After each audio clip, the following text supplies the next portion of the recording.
This is the Conscious Business Podcast.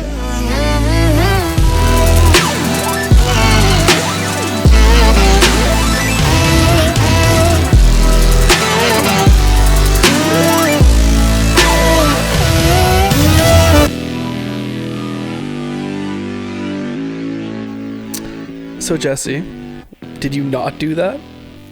I feel like I went a different path. Genuinely though, like I had other people, like dependents, and I don't want to let them down whatsoever. So I really like had to be strategic about something that was comfortably doing it, or taking a risk where I can gain back time and have a family, right? So I need to have a really good go at it, and I need to be the archer and pull the arrow back and wait for that target to get into the eyesight, right? Like, so I strategically looked at every penny I was spending and wrote it down, and I got like so minimized in what I want to like spend my money on, and I had assets that I would put on Marketplace and like just to like accumulate that money for that safety net. And then I dove in, and it's still really scary to like wait for something or people to connect with you in order to provide your service. So that like you don't have that big grasp yet of your network, or your friends don't know that you're there to help them out, right? So before we get too far here, would you say that you had like a major definite purpose for starting in this business because you didn't want to fail your kids and your wife? Absolutely. Like I is that motivation or purpose? I would call it like your major definite purpose for sure. Right? Like that's like, I guess, yeah, because right? Your purpose is to provide. Yeah. So, and be constantly providing too, right? Like if you get one paycheck in the whole year, which some people do on their first year, that would be really tough, right? So like I want to have a good step in the right direction, have the right information, be informative to the people before I jumped into it. And that was the other part to it, was like I got educated and I took that time. Important to me that like I knew I could make it just based on my knowledge, just based on those skill sets that I had already acquired. I knew like those would be a great combination to have as you step into the industry. Financially, talking to people about their finances and showing them the math. Well, like I have to live this way. I have to know my numbers. Okay, so let's compare you guys' starts then. So did you find, well, let's go in like 6-month increments. So for you, Clayton, did you find, because you've had such a shitty transition into real estate, that it was a drive for you, or what were you finding with that? No, I actually did surprisingly well in the first year.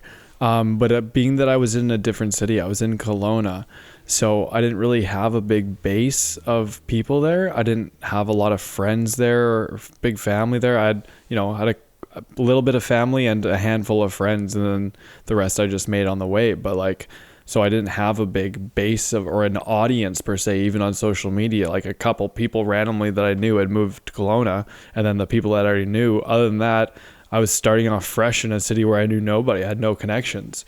So I actually got really lucky. I did 12 deals in my first year. I can't remember what that would work out in GCC for that year, but I mean, a lot of them were smaller deals. A lot of them were co-lists, things like this, referrals. So yeah, but either way, like a lot of my deals, if you go back in my tracking, and like it'll say like where they were referred from, and like why did this person refer to me? Like 3 different mortgage brokers gave me deals, and like I barely ever get mortgage broker deals, right? Like they're not that's common. A shot at me, you guys. Just saying.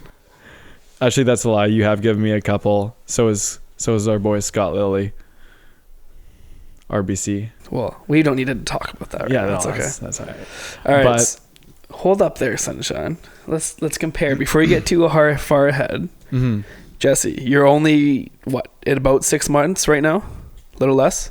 Yeah, like pulling the plug from the other gig was January 1st. So we're looking at like 95 days, right? So in those 95 days, from what you've learned with the industry, would you say that your major definite purpose has helped you in the first 95 days? Or has it hindered you? I think people are being really reactive, maybe. I don't know.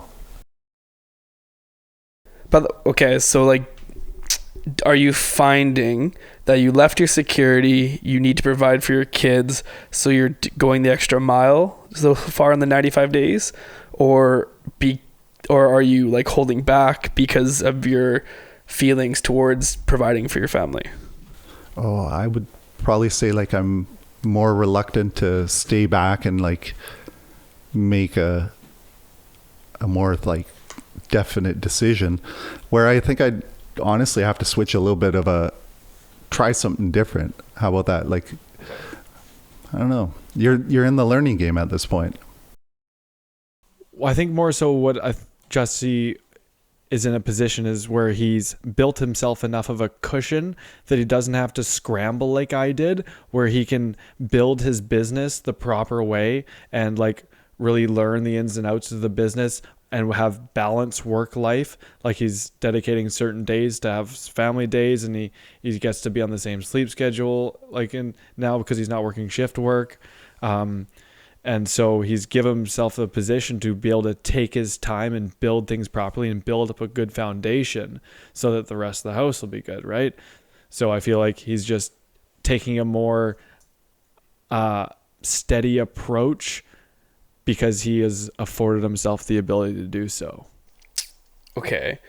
And I was trying to get at, for myself, when I started and had no money, and I had my son to provide for and the life that I was accustomed to, I had to overreach my hustle, I guess, to try and get deals into the door. And it was that fight or flight mode, right?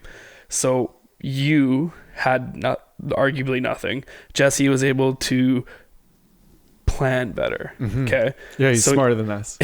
Exactly.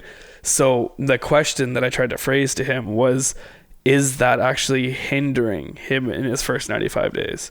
Because he has money to fall back on and doesn't necessarily need to make that extra phone call right now because he doesn't need money right now. It'd be like going to buy a box of apples, right? This is the way I look at it.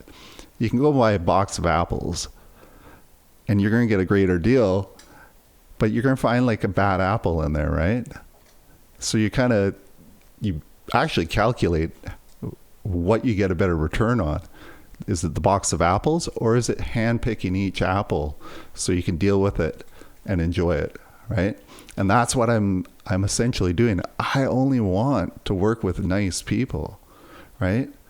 Of course. He only wants to fill his bucket. You don't want to fill your cup with people that just don't align with you, and they're going to be a hassle, and you guys just don't vibe together. That negativeness is enough for me. Yeah, I feel the same way, that I don't want to work with people that I don't vibe with either. For sure. But when those starving days are there, you take those people and you break your teeth on them. 100%. Right?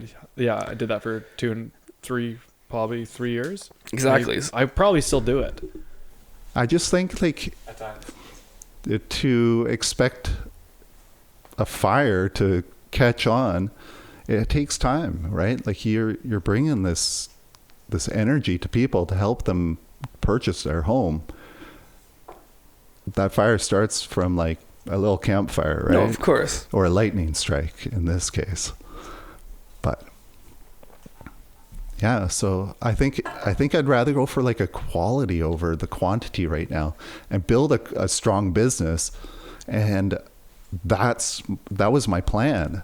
So I took that time to in a sense invest in my business ahead of time and build the structure and like calculate how I'm going to spend the money of the first year on media or advertising or everything's budgeted. Okay, but like if somebody put a gun to your head right now and said, I actually thought about this earlier. But if somebody was going to put a gun and to your wife or whoever and say, You don't go find a deal. I'm going to blow our heads off. We would all find a deal. Absolutely. Exactly. So in that situation, because it's important and it's dire, you can go find a deal. But now you're slowly building and you're letting potentially these deals pass you.